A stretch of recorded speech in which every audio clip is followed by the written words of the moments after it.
Hello students, मैं अरविंद कुमार कक्षा 10 के लिए जीव विज्ञान के एक नई वीडियो के साथ।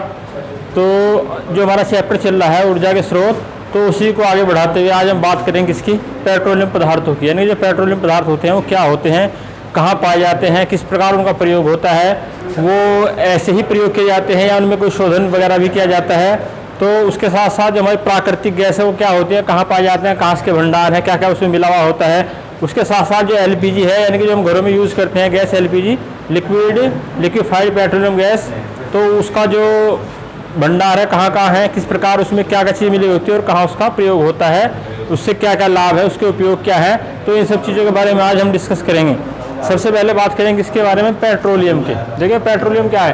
पेट्रोलियम एक गाढ़ा चिपचिपा और दुर्गंध वाला, यानी कि इसके अंदर दुर्गंध होती है। और ये जो पदार्थ है कहाँ पाया जाता है, पृथ्वी के नीचे चट्टानों के ऊपर पाया जाता है। यानी कि पृथ्वी के नीचे भी बहुत सारी गहराइयों में कहाँ पाया जाता है, चट्टानों के ऊपर पाया जाता है। ये कैसा होता है, गाढ़ा होता है, रंगहीन होता है, चिपचिपा होता है, दुर्गंधयुक्त होता है और अत्यंत ज्वलनशील होता है। यानी कि तुरंत आग पकड़ने वाला। अत्यंत ज्वलनशील का मतलब तुरंत आग पकड़ने वाला। जैसे आपने तेल के टैंकर जाते हुए देखे होंगे सड़क के ऊपर, उस पर लिखा हुआ होता है अत्यंत ज्वलनशील पदार्थ, यानी कि हाईली इनफ्लेमेबल। तो उसका मतलब क्या आता है कि ये तुरंत आग पकड़ लेता है, इसलिए क्या बोलते हैं, अत्यंत प्रज्वलनशील पदार्थ बोलते हैं। तो जो पेट्रोलियम वर्ड जो इसका नाम पड़ा, वो ग्रीक भाषा के वर्ड पेट्रा यानी कि रोक, यानी कि चट्टान होते हैं, रोक किसे कहते हैं, चट्टान को, और ओलियम यानी कि तेल। तो यानी कि जो पेट्रा और ओलियम मिलकर क्या बना है, पेट्रोलियम बना है। ग्रीक भाषा का वर्ड है। और जो ग्रीक भाषा का वर्ड होने के साथ साथ इसे हम क्या बोलते हैं, क्योंकि कहाँ पाया जाता है, मिट्टी में पाया जाता है, भूमि के नीचे, पृथ्वी की सतह पर गहराई में पाया जाता है। तो इसलिए खनिज तेल इसका नाम, और दूसरा है पृथ्वी का तेल या चट्टानी तेल भी बोलते हैं। खनिज तेल क्यों बोलते हैं, क्योंकि धरती के नीचे से पाया जाता है। उसके बाद क्या होता है इसका नाम, एक है चट्टानी तेल और तीसरा है इसका नाम पृथ्वी का तेल, क्योंकि पृथ्वी के नीचे से पाया जाता है। अब बात करते हैं इसके बारे में प्राप्ति स्थान, यानी कि जो विश्व में इसके जो प्राप्त करने के स्थान है वो कहाँ कहाँ, मुख्य रूप से ये किन किन देशों में पाया जाता है। सबसे अधिक पाया जाता है अमेरिका के अंदर। कहाँ पाया जाता है, सबसे ज़्यादा अमेरिका के अंदर। उसके साथ साथ रूस में, और जो सहयोगी राष्ट्र हैं, सहयोगी राष्ट्र मतलब जैसे ईरान है, इराक है, सऊदी अरब है, कुवैत है, बर्मा है, मैक्सिको है, तो इन सब देशों में ये मुख्य रूप से पाया जाता है। भारत के अंदर भी, लेकिन भारत के अंदर उतनी अधिक मात्रा में नहीं पाया जाता। तो भारत को क्या करना पड़ता है, इसका आयात करना पड़ता है। तो सबसे ज़्यादा अमेरिका में, उसके बाद रूस, और जो सहयोगी राष्ट्र है ईरान, इराक, सऊदी अरब, कुवैत, बर्मा, मैक्सिको आदि, इन देशों में ये पाया जाता है। भारत में कहाँ कहाँ पाया जाता है, भारत में सबसे अधिक पाया जाता है आसाम में रुद्रसागर और जो लकवा जो क्षेत्र है इसका, एक तो रुद्रसागर क्षेत्र है, एक है लकवा क्षेत्र, वहाँ पाया जाता है। और उधर गुजरात में अंकलेश्वर और जो कलोल है वहाँ पाया जाता है। उसके साथ साथ जो गोदावरी और जो कावेरी नदियाँ हैं उनका जो डेल्टा है, गोदावरी और कावेरी नदियों के डेल्टा में भी ये पाया जाता है। सामान्य रूप से कहाँ पाया जाता है भारत में, आसाम में कहाँ, आसाम में पाया जाता है, रुद्रसागर और लकवा में, और गुजरात में अंकलेश्वर और कलोल में। और उसके साथ साथ जो गोदावरी और कावेरी नदियां हैं, उन गोदावरी और कावेरी नदियों के डेल्टा में भी पाया जाता है भारत के अंदर। इसका संगठन क्या है पेट्रोलियम का, यानी कि क्या क्या चीज़ इसके अंदर पाई जाती हैं। सामान्य रूप से जो इसके अंदर क्या पाया जाता है, पैराफिन, यानी कि जो मेथेन गैस है, सबसे ज़्यादा इसके अंदर क्या पाई जाती है, पैराफिन यानी कि मेथेन। उसके साथ साथ ओलिफिन एरोमेटिक हाइड्रोकार्बन का जटिल मिश्रण होता है। यानी कि जो सामान्य रूप से जो पेट्रोलियम होता है वो क्या क्या होता है, सबसे सामान्य रूप से अगर हम बात करें तो सामान्य रूप से जो पेट्रोलियम होता है वो पैराफिन, ओलिफिन एरोमेटिक हाइड्रोकार्बन का जटिल मिश्रण होता है। इसके साथ साथ इसमें गंधक और नाइट्रोजन के यौगिक भी होते हैं, और साथ साथ इसमें क्लोरोफिल और हिमीन नामक पदार्थ भी इसके अंदर पाए जाते हैं। उसके बाद इसकी उत्पत्ति कैसे हुई, यानी कि जो पेट्रोलियम है इसकी अगर हम उत्पत्ति की बात करें तो पेट्रोलियम की जो उत्पत्ति है उसके बारे में थोड़ी बता दूं आपको। तो ऐसा एक विश्वास है, ऐसा माना जाता है कि जो पेट्रोलियम है वो जो हमारे जीव जंतु हैं और जो पेड़ पौधे हैं उनके जो अवशेष हैं, उनके अवशेषों से इसकी उत्पत्ति हुई है। यानी कि जो समुद्र है, मान लो समुद्र में कोई जीव जंतु है या पेड़ पौधे हैं, उनके जो अवशेष हैं वो अवशेष क्या हुए, वो सड़ गल गए, मृत हो गए, यानी कि, और वो कहाँ चले गए, पृथ्वी हमारी जो समुद्र है उस समुद्र की गहराई में चले गए, और उनके ऊपर काफ़ी मिट्टी वगैरह और रेत वगैरह उसके ऊपर जमा हो गई। और फिर क्या हुआ, उसके साथ साथ जो इस ताप और दाब का प्रभाव हुआ इनके ऊपर, ताप और दाब के प्रभाव से तो क्या हुआ, जो बैक्टीरिया की उत्प्रेरक क्रिया के द्वारा, किसकी, जो जीवाणु है, जो बैक्टीरिया है, यानी कि तापोदाव के प्रभाव से साथ ही साथ जो बैक्टीरिया है उसकी उत्प्रेरक क्रिया के द्वारा अनेक हाइड्रोकार्बन का निर्माण हुआ, जिसे हम क्या कहते हैं, हम क्या बोलते हैं, पेट्रोलियम। उन जटिल हाइड्रोकार्बन को हम क्या बोलते हैं, पेट्रोलियम बोलते हैं। तो उसके बाद बात करते हैं पेट्रोलियम की भूमि से प्राप्ति। एक चीज़ और बता दूँ आपको, जो पेट्रोलियम का जो निर्माण होता है, यानी कि जो पेट्रोलियम का जो निर्माण होता है वो ऑक्सीजन की अनुपस्थिति में होता है, यानी कि उसमें ऑक्सीजन नहीं होती। अगर ऑक्सीजन होगी तो तुरंत आग पड़ लेगा। तो इसलिए क्या होता है, जो पेट्रोलियम का जो निर्माण होता है वो क्या होता है, ऑक्सीजन की अनुपस्थिति में होता है, और इसे बनने में करोड़ों वर्ष का समय लगता है। क्या लगता है, कितना समय, करोड़ों वर्ष का समय लगता है। अब बात करते हैं पेट्रोलियम की भूमि से प्राप्ति, यानी कि जो जमीन है, धरती है, पृथ्वी है, इससे हम पेट्रोलियम कैसे प्राप्त करते हैं। तो ये एक चित्र, एक डायग्राम के माध्यम से समझेंगे। डायग्राम दे रखा है। सबसे पहले क्या है, मान लो ये हमारी पृथ्वी है, ये क्या है, हमारी पृथ्वी है। तो इस पृथ्वी में क्या है, ये तेल खोदने की एक मशीन लगा रखी है। तो इस तेल खोदने की मशीन से क्या होगा, इसमें पाइप के द्वारा एक इसमें सुराख करेंगे। सुराख कहाँ करेंगे, जो हमारे अपारगम्य चट्टान है उनमें से होकर इसमें सुराख करते हैं। जहाँ ये सबसे पहले हमने क्या, पहले एक चीज बता दूँ आपको, ये सबसे ऊपर क्या है, पृथ्वी की परपटी, यानी पृथ्वी का ऊपरी स्तर है। ये जो पेट्रोलियम पदार्थ है, ये पेट्रोलियम पदार्थ के ऊपर ही क्या पाई जाती है, जो पेट्रोलियम के भंडार है, पेट्रोलियम पदार्थ के जो भंडार है उनके ऊपर क्या पाई जाती है, प्राकृतिक गैस पाई जाती है। प्राकृतिक गैस ऊपर होती है और उसके नीचे क्या होते हैं, पेट्रोलियम के भंडार होते हैं। हमने क्या दिखा रखा है, अपारगम्य चट्टाने हैं। अपारगम्य जिनके आर पार नहीं जाया जा सकता, केवल पाइप वगैरह की सहायता से सुराख करके ही इसके अंदर वो पहुंचाया जा सकता है। ये पेट्रोलियम पदार्थ है, ये हमारा पानी है, और ये पर नीचे भी क्या है, अपारगम्य चट्टाने हैं। तो सबसे पहले क्या करते हैं, इसमें जो तेल खोदने वाली जो मशीन होती है, उस तेल खोदने वाली मशीन को इसमें क्या होता है, पाइप के द्वारा सुराख जमीन धरती के नीचे करते हैं। एक पाइप का क्या करते हैं, सुराख करते हैं धरती के नीचे, तेल खोदने वाली, जो तेल का कुआं खोदने वाली मशीन है, और उसे हम क्या बोलते हैं, तेल का कुआं बोलते हैं, तेल कुआं। तो जैसे फिर इसमें क्या, जो लोहे के पाइप है, लोहे के पाइप इसमें पहुंचाए जाते हैं, और जब वो लोहे के पाइप उस स्थान पर पहुंच जाते हैं जहाँ पर क्या पाया जाता है, पेट्रोलियम पाया जाता है। तो जो गैस है, इस प्राकृतिक गैस के प्रभाव से क्या होता है, वो पेट्रोलियम अपने आप ही निकलना स्टार्ट हो जाता है। और जब इसकी जो गैस का दाब है वो कम हो जाता है, तो गैस का दाब कम होने से क्या होगा, फिर हम क्या करते हैं, मशीनों की सहायता से उसे निकालते हैं। वैसे तो अपने आप निकलने, जैसे ही पाइप जो है जो उस स्थान पर पहुंचेंगे चट्टानों के नीचे, पृथ्वी की गहराई पर, जहाँ पर तेल के भंडार है, पेट्रोलियम के भंडार है, तो उनमें से गैस के दाब के कारण जो तेल है वो अपने आप ही निकलना प्रारंभ हो जाता है। लेकिन जब गैस का दाब कम होगा तो तेल निकलना बंद हो जाएगा या कम हो जाएगा। तो फिर उसे क्या करते हैं, मशीनों की सहायता से उस तेल को क्या करता है, धरती से निकाला जाता है। तो यह इसकी भूमि से प्राप्ति। अब है इसका शोधन, कि भूमि से हमें तेल प्राप्त होगा, कच्चा तेल प्राप्त हो गया, तो अब इसका हम शोधन किस प्रकार करते हैं, यानी उसे यूज़ करने से पहले उसका शोधन करना आवश्यक है। तो सबसे पहले क्या करते हैं, इसका जो, क्योंकि इसके अंदर जो है विभिन्न जो अवयव पाए जाते हैं, और वो जो अवयव इसके अंदर पाए जाते हैं, जो विभिन्न, उनमें क्या होती है, अशुद्धियाँ होती हैं, और उनका जो क्वथनांक होता है वो अलग अलग होता है। तो इसका जो हम शोधन करते हैं वो क्या करते हैं, वो करते हैं प्रभाजी आसवन विधि के द्वारा। कौन सी विधि के द्वारा, प्रभाजी आसवन विधि के द्वारा इसका हम शोधन करते हैं। तो इसके साथ साथ सबसे पहले क्या करेंगे, एक भट्टी लेंगे, और इस भट्टी में हम क्या करेंगे, कच्चा तेल जो है, उस कच्चे तेल की वाष्प को, एक ये प्रभाजी स्तंभ है हमारा, ये क्या है, एक प्रभाजी स्तंभ है।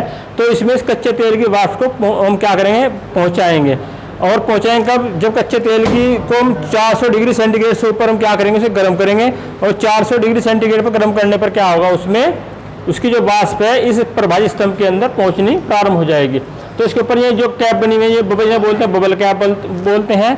तो इसमें जो स्तंभ है, इसमें क्योंकि विभिन्न लेवल, इसमें 4 लेवल बना रखे हैं इन्होंने, तो जो लेवल है सबका टेम्परेचर अलग अलग है। तो सबसे जो नीचे होता है वो सबसे ज़्यादा ताप होता है, और उसके बाद उससे ऊपर उससे कम, उसके ऊपर उससे कम, और उसके ऊपर उससे कम। यानी कि जो तापमान है, जो टेम्परेचर है, वो धीरे धीरे ऊपर, जैसे ही ऊपर की ओर जाते जाएगी, जो वाष्प है ये ऊपर जाती जाएगी, ये ठंडी होती चली जाएगी वाष्प, और ठंडी होने के साथ साथ जो टेम्परेचर है वो धीरे धीरे डाउन होता चला जाएगा।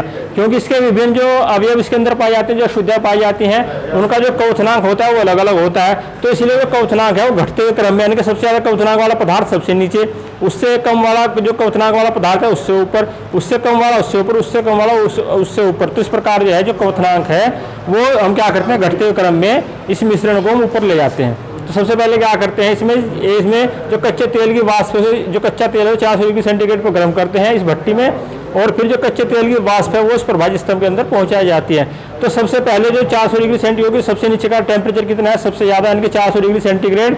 तो यहाँ पर जो भारी तेल है, जो भारी अवयव है, जो सबसे उच्च क्वथनांक वाले पदार्थ है, वो यहीं पर रुक जाते हैं। कहाँ रुक जाते हैं, सब यहीं पर।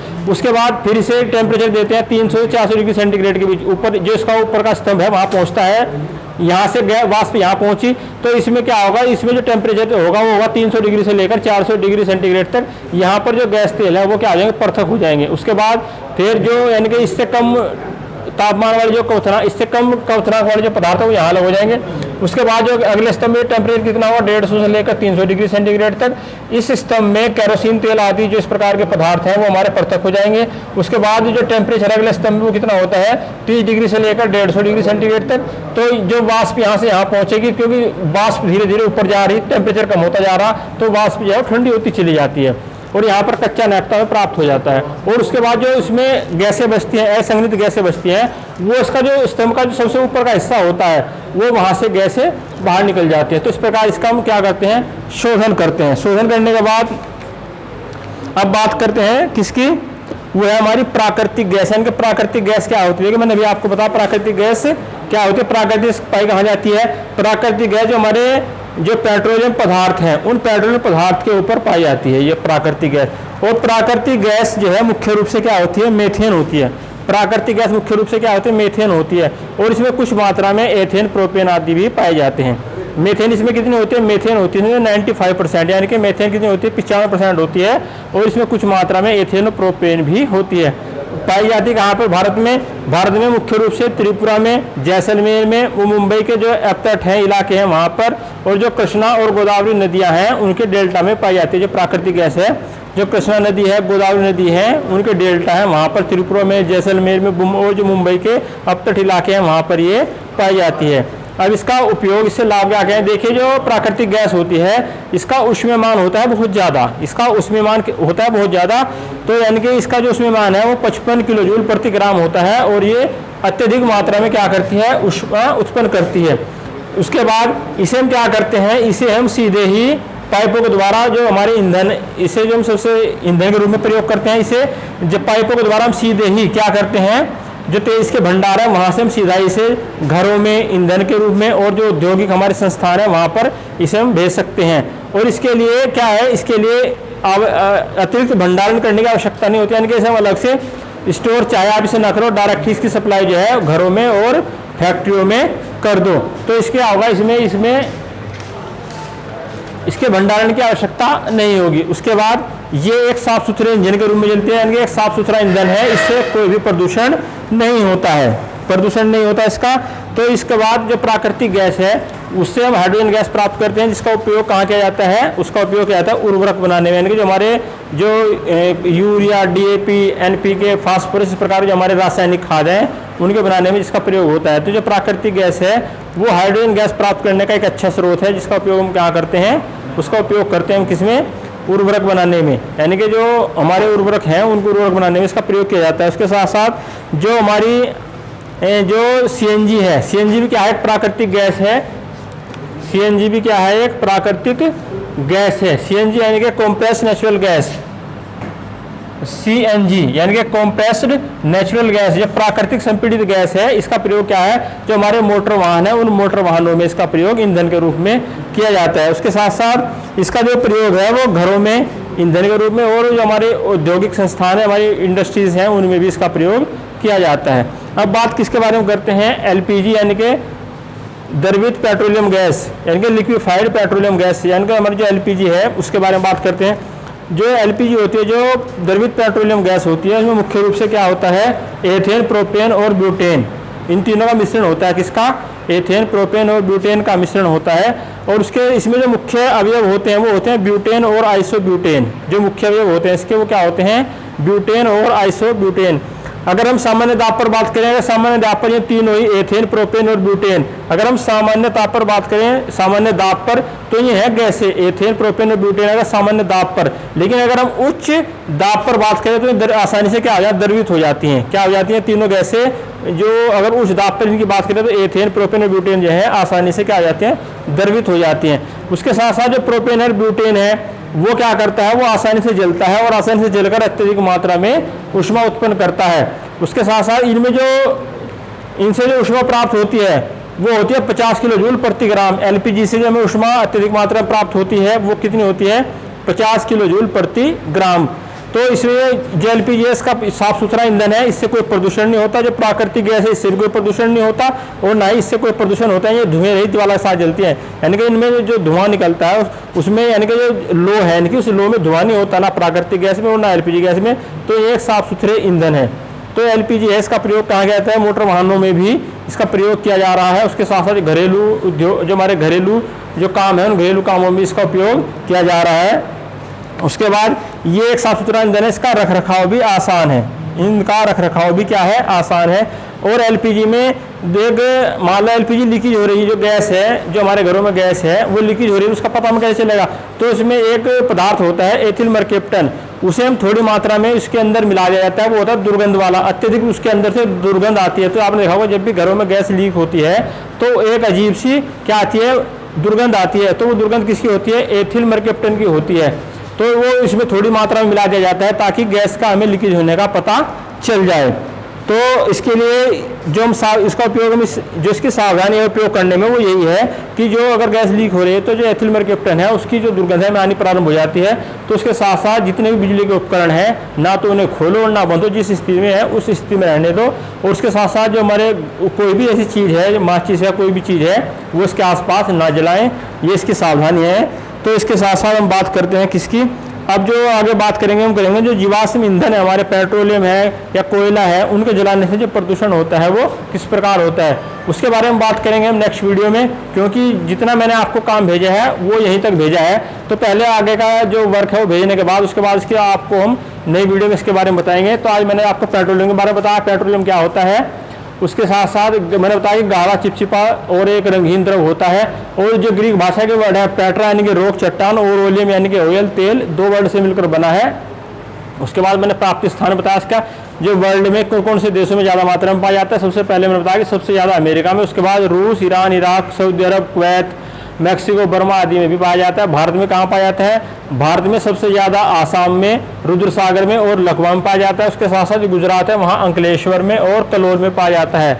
और उसके अतिरिक्त कहाँ जो गोदावरी और जो हमारी नदी है कौन सी, कावेरी, जो गोदावरी और कावेरी नदी है उसके डेल्टा में पाया जाता है। उसका संगठन क्या क्या इसके अंदर होता है, सामान्य रूप से जो पेट्रोलियम होता है वो पैराफिन, ओलिफिन, एरोमेटिक, जटिल हाइड्रोकार्बन का जटिल मिश्रण होता है। और इसमें गंधक और नाइट्रोजन के यौगिक भी होते हैं। कुछ मात्रा में इसमें क्लोरीन और हीमीन नामक पदार्थ भी होता है। इसकी उत्पत्ति मैंने बताई थी कि समुद्र के नीचे जो जंतुओं के अवशेष है, पेड़ पौधों के अवशेष हैं, उनके अवशेष जब क्या होते हैं, मृत हो जाते हैं और वो समुद्र की तली में पहुंच जाते हैं तो वो रेत और मिट्टी से ढक जाते हैं। और जो ताप और दाब के प्रभाव से जब जो जीवाणु होते हैं, बैक्टीरिया होते हैं, उनकी उत्प्रेरक क्रिया के द्वारा हाइड्रोकार्बन का निर्माण होता है, हाइड्रोकार्बन उत्पन्न होते हैं, जिसे हम क्या बोलते हैं, पेट्रोलियम बोलते हैं। और पेट्रोलियम की जो निर्माण होता है वो किसकी, ऑक्सीजन की अनुपस्थिति में होता है, जिसमें लगभग करोड़ों वर्ष का समय लग जाता है। उसके बाद का शोधन बताया मैंने आपको, शोधन में मैंने बताया कि सबसे पहले क्या करेंगे, इसका जो क्योंकि इसमें जो जटिल हाइड्रोकार्बन का मिश्रण होता है ये, तो इसमें इसका जो शोधन है वो प्रभावी आसवन के द्वारा किया जाता है। शोधन यानी कि जो पेट्रोलियम पदार्थ है उससे जो विभिन्न अवयव है उन विभिन्न अवयवों को दूर करने की जो प्रक्रिया है उसे हम क्या बोलते हैं, शोधन बोलते हैं। तो इसमें सबसे जो प्रभावी स्तंभ है इसमें सबसे नीचे सबसे ज़्यादा टेम्परेचर रखते हैं 400 डिग्री सेंटीग्रेड से ऊपर। उसके बाद धीरे धीरे प्रत्येक स्तर पर इसका जो टेम्परेचर है वो कम होता चला जाता है। और जो विभिन्न अवयव हैं उनकी जो अशुद्धियाँ हैं वो विभिन्न अवयव जो है हमें अलग अलग स्तर पर प्राप्त होते चले जाते हैं। तो 400 डिग्री सेंटीग्रेड से ऊपर टेम्परेचर देंगे तो जो कच्चा तेल है उसकी वापस इसके अंदर पहुंचेगी।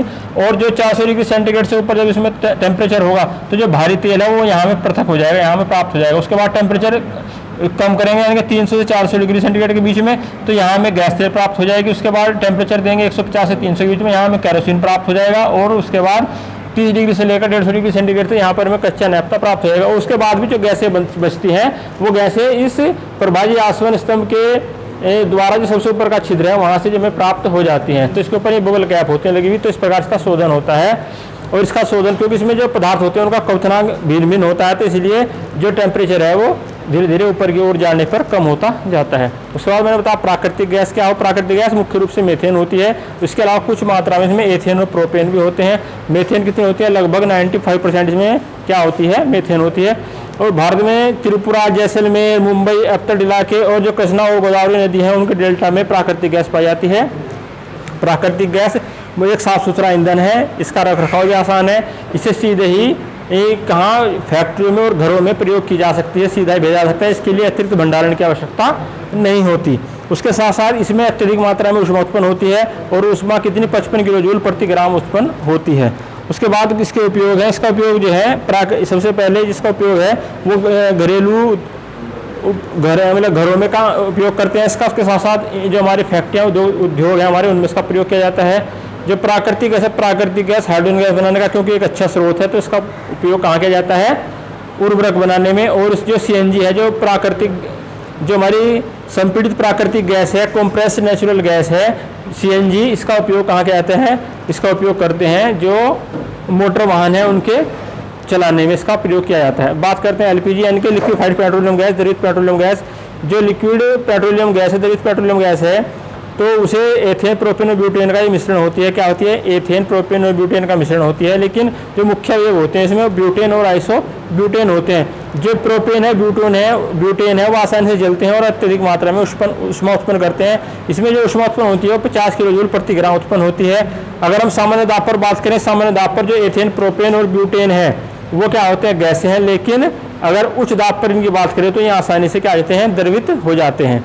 तो जो इसमें इसका जो उपयोग है, इसके उपयोग में सबसे पहले उपयोग की बात करें तो इसका जो उपयोग है वो घरों में सबसे ज़्यादा होता है। उसके बाद जो हमारे मोटर वाहन है उनमें भी इसका प्रयोग होता है। उसके साथ साथ जो ये जो LPG है ये धुआं रहित ज्वाला के साथ जलती है और इसका रख रखाव भी आसान है। उसके बाद उपयोग में सावधानी, इसके उपयोग में सावधानी के लिए इसमें क्या करते हैं, इसमें एक अत्यंत दुर्गंध वाला पदार्थ होता है एथिल मर्केप्टन, वो इसमें मिला दिया जाता है ताकि जब भी गैस लीक हो तो उसके बारे में हमें पता चल जाए। तो आज की वीडियो में इतना ही। शेष जो है नेक्स्ट वीडियो में जो इसके बाद का जो काम पहले वो भेजा जाएगा आपको और उसके बाद फिर इसकी नेक्स्ट वीडियो में इसके बारे में आपको समझाया जाएगा। धन्यवाद।